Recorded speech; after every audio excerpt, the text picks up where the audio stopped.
morning. This is Ravi Prakash and welcome to my YouTube channel RV English classes एक प्रयास। जैसा कि आपको पता होगा बिहार बोर्ड का एग्ज़ाम आने वाला है। बेसिकली हम पोइट्री सेक्शन को कवर कर रहे थे और अभी तक मैंने आपको 3-4 पोएम कंप्लीट करा दिया। ठीक है, आप प्लेलिस्ट में जाके देख सकते हैं या फिर इसका लिंक मैं आपको डिस्क्रिप्शन में दे दूंगा। ठीक है, तो आप ज़रूर आप वहाँ पे जाएं और देखें। सारे वीडियोस को मैंने अच्छे से एक्सप्लेन किया है लाइन बाय लाइन। ठीक है, आज का जो हमारे पास पोएम है वो है आपका द सोल्जर। ठीक है, तो आइए देखते हैं इस पोएम को। ठीक है, तो सबसे पहले पोइट का इंट्रोडक्शन देखते हैं। ये लिखा है रूपर्ट ब्रुक। तो पोइट का नाम जो है वो है आपका रूपर्ट ब्रुक। आइए स्टार्ट करते हैं इस पोएम को। सबसे पहले रूपर्ट ब्रुक, इन्हें वॉर पोइट के नाम से जाना जाता है। ठीक है, अब देखिए, अब आपके एग्ज़ाम में क्वेश्चंस पूछा जाता है तो आप थोड़ा याद रखेंगे। अगर वॉर पोइट की बात करें तो रूपर्ट ब्रुक। ठीक है, नेचर पोइट तो आप जॉन कीट्स को कह सकते हैं। ठीक है, रोमांटिक पोइट कहे तो फिर जॉन डन। ठीक है, तो ये ध्यान रखें कुछ। चलिए, तो सबसे पहले पोइट का इंट्रोडक्शन देखते हैं। रूपर्ट ब्रुक 1887 से 1915।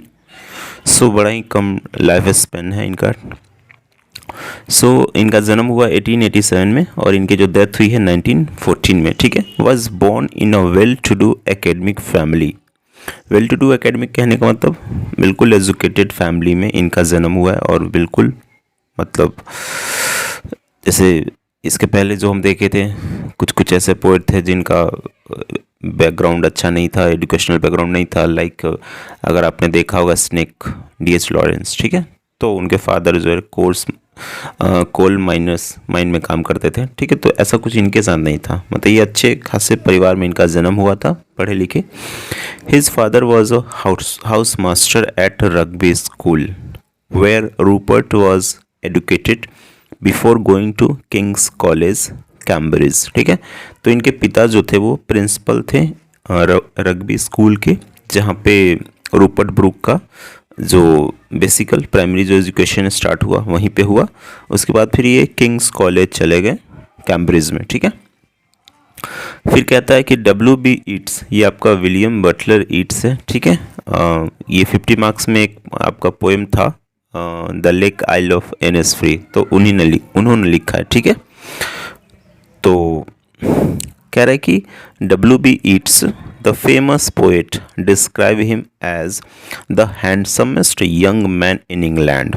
देखिए, तो आप पिक्चर में भी देख सकते हैं, ये इनको जो है W.B. ईट्स ने इनको सबसे हैंडसम यंग मैन कहा था इंग्लैंड का।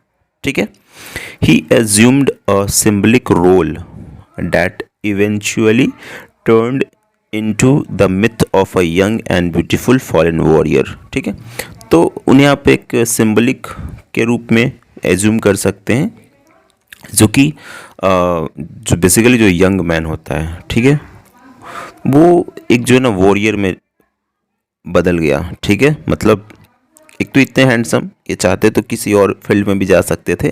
ठीक है, लेकिन जो भी यूथ यंग का जो मिथ होता है कि नहीं हम भाई हैंडसम है तो हम इस फील्ड में जाएंगे। ठीक है, इन्होंने क्या किया, ये अपने आप को वॉरियर में, मतलब ये सेना में एडमिट हो गए, मतलब सेना में भर्ती हो गए। ठीक है, he died of septicaemia on April 23, 1915 off the island of Lemnos in the Aegean on his way to a battle at Gallipoli. ठीक है, तो देखिए इनका जो डेथ हुआ वो अगेन सेप्टिसेमिया, अगेन एक आपका डिजीज़ है जो कि जिसमें ब्लड पॉइजनिंग हो जाता है या फिर ब्लड में इन्फेक्शन हो जाता है, जिसके कारण इसको हिंदी में रक्त विषमता कह सकते हैं। ठीक है, तो इसके कारण इनकी मौत हो गई 23 अप्रैल 1915 को। ठीक है, और ये कहाँ था, जो एक आइलैंड था लेमन्स आइलैंड, जो कि एजेंस में पड़ता है। और ये रास्ते में ही जा रहे थे, चूँकि ये सोल्जर नहीं थे, तो जो गोवीपल्ली का जो बैटल होने वाला था उसी रास्ते में जा रहे थे। ठीक है, वहीं जा रहे थे ये, लेकिन बीच में ही इनकी जो है लेमन्स आइलैंड पे इनकी मौत हो गई लॉस ऑफ ब्लड या फिर ब्लड पॉइजनिंग के कारण। ठीक है, तो सेप्टिसीमिया ये डिजीज़ है, ये इंपॉर्टेंट तो नहीं है, फिर भी ध्यान रखेंगे। ठीक है, Brooke is remembered as a war poet who inspired patriotism in the early phase of the First World War. अगर आपको पता है तो फर्स्ट वर्ल्ड वॉर 1914 से 1918 तक चला था, 1914 से 18 तक। ठीक है, तो इन्हें जो है वॉर पोएट के नाम से जाना जाता है। ठीक है, जिन्होंने इंस्पायर किया, जिसने बहुत एक तरह से देशभक्ति को इंस्पायर किया। और जब फर्स्ट वर्ल्ड वॉर जब स्टार्ट हो रहा था तो उसके फर्स्ट अर्ली फेज में। ठीक है, his reputation chiefly rested on 5 war sonnet of. ठीक है, अब इनका जो रिपुटेशन है, इनका जो रुतबा है, इनको जो मेनली याद किया जाता है। ठीक है, तो इन्होंने 5 वॉर सोनेट लिखा है। ठीक है, जिसमें the soldier is undoubtedly the best and the most anthologised. ठीक है, एंथोलॉजी अगेन जहाँ पे हम कलेक्शन करते हैं स्पाइस ऑफ वर्क को। ठीक है, तो इन्होंने 5 लिखा है वॉर सोनेट। सबसे पहले देखिए सोनेट हम किसे कहते हैं। अगेन अगर 14 मतलब अगर 14 लाइन का कोई भी पोएम होगा आप उसे सोनेट कह सकते हैं। ठीक है, तो ये जो हमारा सोल्जर है वो भी आपका सोनेट ही है। ठीक है, तो कह रहा है कि इसमें कोई शक नहीं है कि ये जो सोल्जर है ना वो सबसे बेस्ट इनका पीस है। ठीक है, पीस ऑफ आर्ट है। और ये सबसे ज़्यादा एंथोलॉजाइज कहने का मतलब इसको लिटरेरी वर्क में ऐड किया गया है, मतलब जहाँ पे कलेक्शन किया जाता है किसी खास टॉपिक पे। ठीक है, तो सबसे ज़्यादा अगर इनका कोई अगर पीस ऑफ वर्क कहीं भी एंथोलॉजाइज किया जाता है तो उसमें सोल्जर बेशक उनका ये नाम ही आता है। ठीक है, मतलब बिना सोल्जर के इनका जो है सारा सोनेट अधूरा है। ठीक है, चलिए अब आते हैं पोएम पे डायरेक्ट। कह रहा है कि द सोल्जर, ये आपका टाइटल है। कह रहा है कि if I should die think only this of me, that there is some corner of a foreign field that is forever England। देखिए, अब चूंकि एक सोल्जर है तो सोल्जर का जो डिज़ायर होता है वो क्या होता है, देश के लिए अपनी जान की भी परवाह नहीं करते हैं वो लोग। ठीक है, तो एक सच्चे ट्रू पैट्रियट कह सकते हैं आप। ठीक है, तो अब ये इनकी ये डिज़ायर ऐसी है कि इफ़ आई शुड डाई, ठीक है, अगर कभी मेरी मृत्यु हो जाए, ठीक है, तो think only this of me, तो बस आप जो है ना बस मेरे बारे में ये सोचो कि that there is some corner of a foreign field. अब देखिए, अगर युद्ध हो रहा है, वॉर हो रहा है, तो कोई ज़रूरी थोड़ी कि आप अपने होमलैंड पे युद्ध कर रहे होंगे, फॉरेन फील्ड भी तो हो सकता है। ठीक है, तो कह रहा है कि अगर मेरी मृत्यु अगर किसी फॉरेन फील्ड के किसी कॉर्नर पे होती है, ठीक है, मतलब युद्ध में है, अगर हम दूसरे देश में हैं, ठीक है, तो वो जो फील्ड है वो इंग्लैंड का हो जाएगा। ठीक है, देखिए यहाँ पे ये जो पोएट है खुद ही इंग्लैंड से बिलोंग करते हैं, तो इसमें जो भी होगा इंग्लैंड के रेफरेंस में ही ये सारा है। ठीक है, तो यहाँ पे एक पोएट यही कहना चाह रहा है कि अगर मेरी मृत्यु होती है तो बस मेरे बारे में बस ये सोचो कि जहाँ पे मेरी मृत्यु होती है, भले ही वो फॉरेन फील्ड ही क्यों ना हो, वो विदेश की धरती ही क्यों ना हो, वो जो धरती है ना जहाँ पे मेरी मौत हुई है वो इंग्लैंड से बिलोंग करेगा, मतलब वो इंग्लैंड का हो जाएगा। ठीक है, क्यों?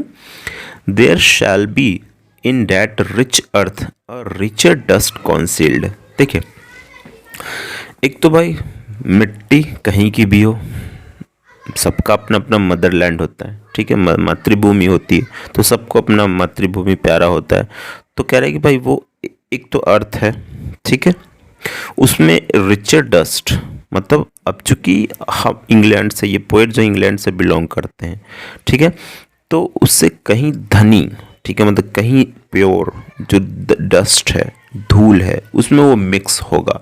ठीक है, जैसे ये पोएट हैं इंग्लैंड के, अगर ये फ्रेंच की धरती पे अगर ये युद्ध कर रहे हैं तो एक तो वहाँ की धरती हुई, वहाँ की मिट्टी हुई, और ये जो पोएट अगर ये इंग्लैंड के हैं तो अपने आप को इन्होंने सुपीरियर बताया है। ठीक है, कि भाई उसकी धरती में एक और पवित्र मिट्टी जो है उसमें मिलेगी। ठीक है, क्योंकि मैं इंग्लैंड से करता हूँ बिलोंग। ठीक है, ऐसा अ डस्ट हुम England bore shaped mid aware. ठीक है, एक ऐसा धूल, एक ऐसी मिट्टी, ठीक है, जिसे इंग्लैंड ने जन्म दिया।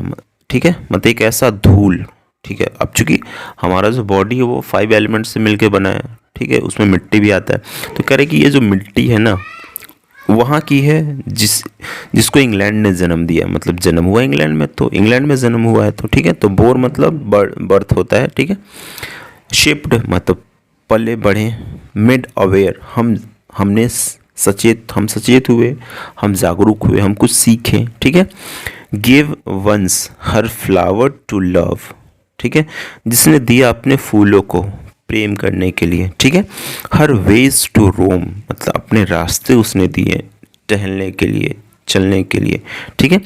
A body of England's breathing English air. अब ये जो बॉडी है, ठीक है, वो पूरी इंग्लैंड की है, ठीक है, क्योंकि इंग्लिश एयर में ही हम सांस ले रहे हैं, ठीक है। जैसे सपोज अगर इंडिया से बिलोंग हम करते हैं, ठीक है, तो इंडिया में ही जन्म हुआ, इंडिया में हम पले बढ़े, यहाँ के फूल, यहाँ के रास्ते, ठीक है, ये पूरी तरह से ये जो हमारी बॉडी है वो इंडिया की ही है, और हम सांस ले रहे हैं वो भी तो इंडियन एयर ही है, ठीक है। तो ऐसा ही कुछ यहाँ पे पोएट कहना चाह रहा है, ठीक है। Washed by the rivers blessed by suns of home, ठीक है, इसकी नदियों में हमने नहाया, ठीक है, blessed by sun of home, और यहाँ सूरज की किरणों से हमें आशीर्वाद मिला, ठीक है। उसके बाद कहता है कि and think this heart all evil shed away, ठीक है। ये तो हो गई बॉडी की बात। अब हम बात करते हैं अपने हार्ट की, दिल की, ठीक है। कह रहे हैं कि अब इस दिल की अगर हम बात करें तो अब ये बिल्कुल प्योर हो चुका है, मतलब ऑल इविल शेड अवे मतलब जो भी सारी बुराइयां थी, एविल्स मतलब बुराई कहते हैं, शेड अवे मतलब वो बह के चली गई। अब देखिए, जब तक कोई इंसान जिंदा है तभी तो उसके दोस्त हैं, दुश्मन है, ठीक, मतलब दुश्मन नफरत करने वाले तभी तक हैं जब तक आप जिंदा है। मरने के बाद जो नफरत आपसे करते हैं वो भी आपके पास आएंगे, ठीक है, वो भी आपको एक बार देखेंगे। मतलब कहने का मतलब जब तक आप जिंदा है ना तभी तक किसी का किसी से द्वेष है, क्लेश है, ठीक है, टेंशन है। मरने के बाद सब खत्म, ठीक है। तो वही कह रहा है कि इस हार्ट के बारे में अगर हम सोचते हैं तो ऑल इविल शेड अवे मतलब सारी जो भी बुराइयां इस खत्म हो गई हैं, ठीक है। अ pulse in the eternal mind, ठीक है। अब जो ये जो आत्मा है, ठीक है, एक पल्स है, मतलब एक जैसे पल्स वाइब्रेट होता है, ठीक है, अब अंतरात्मा में। नो लेस गिव, ठीक है, somewhere back the thoughts by England given, ठीक है। कहने का मतलब है कि जो भी है, जो कुछ भी हम सीखते हैं, जो भी हमारी थॉट्स, जो भी हमारी सोच डेवलप हुई, ठीक है, जो कि इंग्लैंड ने हमें दिया है, ठीक है।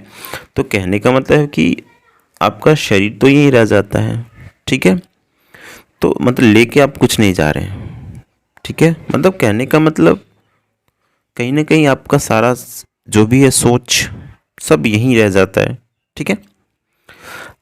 Her sights and sounds dreams happy as her day, ठीक है। कह रहा है कि हर साइट्स मतलब जो भी हमने दृश्य देखा, जो भी हमने आवाज़ें सुनी, ठीक है, जो भी हमने सेलिब्रेशन किया, dreams happy as her day, जो भी हमने सपने देखे खुशी वाले, ठीक है, जो दिन हम इंग्लैंड ने हमें दिखाया, मतलब चूंकि डेली दिन हो रहा है, डेली रात हो रहा है, ठीक है, तो वो सारा मोमेंट है जो हैप्पी वाला मोमेंट है, ठीक है। एंड लाफ्टर हंसी, ठीक है, दोस्तों के बीच में हंसी, लर्न्स ऑफ फ्रेंड्स दोस्तों के बीच में रह के सीखना जो भी हमने सीखा, एंड जेंटलनेस और ये सादगीपन या पोलाइटनेस या हम्बलनेस, ठीक है, ये जो हमने विनम्रता ये सारा कुछ सीखा। In hearts at peace under and English heaven, देखिए कह रहा है कि अब ये जो इन हार्ट्स एट पीस मतलब ये जो हमारे दिलों में ये सारा कुछ है वो बिल्कुल सारा पीस, ठीक है, मतलब शांति बिल्कुल, ठीक है। अंडर एन इंग्लिश हेवन, अब देखिए अब ये हेवन मतलब स्वर्ग होता है, ठीक है, मतलब ये सारा जो है ना इंग्लैंड के स्वर्ग में ही रह जाएगा, ठीक है। मतलब कहने का मतलब हमारा ये जो हार्ट है जो कि अब बिल्कुल शांत हो चुका है, ठीक है। तो अब देखिए यहाँ पे पोइट का क्या इमेजिनेशन है, वो भी कह रहा है कि भाई ये जो है इंग्लैंड के स्वर्ग में ही रह जाएगा। अब ना ही तो किसी ने स्वर्ग देखा है, ना ही तो किसी ने नरक देखा है, फिर भी एक मिथ है, ठीक है, कि लोग ऐसा सोचते हैं, ठीक है। तो ऐसा थोड़ी है कि इंग्लैंड का अलग स्वर्ग होगा, इंडिया का अलग होगा, ये तो सारा एक ही है ना, जैसे सूरज एक ही है, ठीक है। लेकिन हाँ, अब चूंकि उस कंट्री में वो सूरज उगता है तो वहाँ का वो मान लिया गया, ठीक है। तो यहाँ पे वही कह रहा है। तो यहाँ पे आप देख सकते हैं कि एक पोएट जो है वो किस तरह से अपने पैट्रियोटिज्म, देशभक्ति को दिखा रहा है, ठीक है। तो ये था आपका पोएम। ओके, सो आइए अब हम इसका जो है ना ट्रू फॉल्स देख लेते हैं, ठीक है। तो देखिए, सबसे पहला क्वेश्चन हमारा ये कह रहा है कि the speaker of the poem is a soldier. तो सही बात है, ये वॉर पोएम भी है और यहाँ इसमें जो रूपर्ट ब्रूक हैं वो खुद भी सोल्जर ही हैं, तो ये आपका पहला ट्रू हो गया। दूसरा कह रहा है कि he is a French soldier. क्या वो फ्रांस का सैनिक है? नहीं, वो तो इंग्लैंड का है, तो ये आपका फॉल्स हो गया। तीसरा कह रहा है कि the soldier is very sad. क्या वो बड़ा उदास है? नहीं, वो तो बड़ा हैप्पी है, ठीक है। तो ये हो गया आपका फॉल्स। फिर कह रहा है कि ही प्रेजेज इंग्लैंड। क्या वो इंग्लैंड की तारीफ़ कर रहा है? तो बिल्कुल सही है, वो तारीफ़ कर रहा है। प्रेज, अप्रिशिएट, एडमायर, एडोर, सबका मतलब तारीफ़ करना ही होता है, ठीक है। फिर कह रहा है कि he talks about his friends. क्या अपने दोस्तों के बारे में बात कर रहा है? तो बिल्कुल सही है, वो अपने दोस्तों के बारे में बात कर ही रहा है, ठीक है। तो ये ट्रू हो गया। फिर कह रहा है कि it is a love poem. क्या ये एक लव पोएम है? तो नो, ये तो लव पोएम नहीं, ये तो वार पोएम है, तो ये हो गया फॉल्स। कह रहा है कि the poet is depicting the miseries of war. क्या जो यहाँ पे पोएट दिखा रहा है कष्ट, ये जो उससे होने वाले जो रिजल्ट हैं, दुख, दर्द, मार्मिक वाला दृश्य, ऐसा कुछ दिखा रहा है क्या? नहीं, ठीक है। तो ये फॉल्स हो गया। कह रहा है कि the poet expresses his indebtedness to England. क्या यहाँ पे पोएट जो है वो अपनी ग्रेटफुलनेस या फिर ऋणता दिखा रहा है? तो बिल्कुल सही है, ठीक है। वो बता रहा है कि भाई मैं बहुत ही ग्रेटफुल हूँ कि भाई इंग्लैंड में मैं जन्म लिया हूँ, ठीक है, और ये इस धरती माँ का हम पे कर्ज है। ओके, सो ये ट्रू हो गया। लास्ट कह रहा है कि this the poem is a sonnet. क्या ये जो पोएम है वो सोनेट है? तो मैंने आपको पहले ही बताया, जो 14 लाइन्स की जो भी पोएम्स होती है वो सोनेट कहलाती हैं।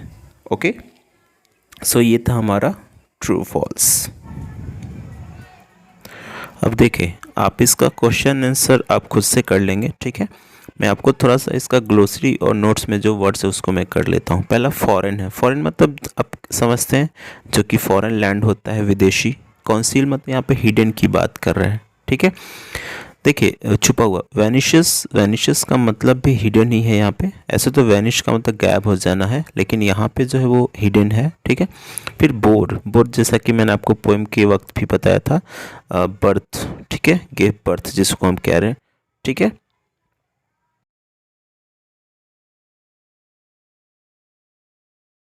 तो आपका बोर मतलब बर्थ, जन्म, ठीक है। फिर रोम है। रोम का मतलब होता है अगेन ऐसे ही आप इधर उधर वॉन्डर, ठीक है, WANDER मतलब ऐसे ही भटकना, ठीक है। तो यहाँ पे रोम का मतलब कह रहा है कि वॉक और travel without a definite aim, मतलब ऐसे ही एमलेसली इधर से उधर जा रहे हैं आप, ठीक है। फिर पल्स मतलब जिसे वाइब्रेशन कह रहा है, ठीक है, मतलब जैसे आपका कैसे हार्ट बीट है तो पल्स होता है, ठीक है, तो वाइब्रेट करना। इंटरनल हम उसे कहते हैं, इसका एक और वर्ड है जिसको हम कहते हैं परपेचुअल, यानी जो कभी ख़त्म ना हो, लास्टिंग फॉर एवर मतलब जो हमेशा रहता हो, ठीक है। फिर अगला वर्ड अगेन बिल्कुल सादगीपन, जिसको माइल्डनेस कहते हैं, टेंडरनेस कहते हैं, या फिर पोलाइटनेस या हम्बलनेस, ठीक है। तो जो बिल्कुल विनम्र हो उसे आप ऐसा कह सकते हैं, ठीक है। सो ये था हमारा पोएम। तो आप इसका क्वेश्चन आंसर आप खुद से करेंगे, और अगर आपको कोई प्रॉब्लम हो तो आप हमें कमेंट बॉक्स में लिखेंगे, ठीक है। सो आज हम यहीं पे स्टॉप करते हैं। तो अगर आप इस वीडियो को पहली बार देख रहे हैं, so do subscribe my YouTube channel, okay. अगर आपको ये वीडियो पसंद आया हो तो आप इसे अपने फ्रेंड सर्कल में शेयर कर सकते हैं, ठीक है, और आप उन्हें सब्सक्राइब करने के लिए कह सकते हैं, क्योंकि अभी मैं आपको मॉडल सेट सॉल्व कराऊंगा, ठीक है। उसमें आपको हर एक क्वेश्चंस में डिटेल में क्लियर करूंगा, चाहे वो आपका बुक वाला पोर्शन हो या फिर ग्रामेटिकल पोर्शन हो, ओके। सो तब तक के लिए कीप लर्निंग, कीप प्रैक्टिसिंग, और थैंक्स फॉर योर सपोर्ट। तो मिलते हैं अगले वीडियो में, ठीक है, अगले दूसरे नए पोएम के साथ, ठीक है। तो तब तक के लिए bye, and my all time favorite message to you is खुश रहिए एंड लोगों को खुश रखिए, because this is the life. Okay, so मिलते हैं अगले वीडियो में, तब तक के लिए take care, thanks for watching, bye.